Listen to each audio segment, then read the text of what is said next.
Hello बालमित्र मैत्रिणींनो, आज आपण ऐकणार आहोत शिवस्तोत्र कर्पूर गौरम. कर्पूर गौरम करुणावतारम संसार सारम भुजगेंद्रहारम सदा वसंतं हृदयारविंदे भवं भवानी सहितं नमामि. आता हे स्तोत्र अँडी आपल्यासाठी म्हणेल.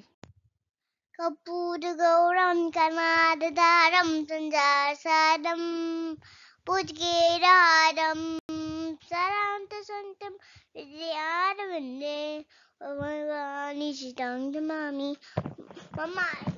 शाब्बास अँडी. तर हे होते शिवस्तोत्र कर्पूर गौरम. अशा छान छान आणि नवीन नवीन स्तोत्रांबरोबर पुन्हा भेटूया पुढच्या व्हिडिओमध्ये. तोवर व्हिडिओ आवडला असेल तर लाईक, शेअर, सबस्क्राईब करायला विसरू नका. Bye bye.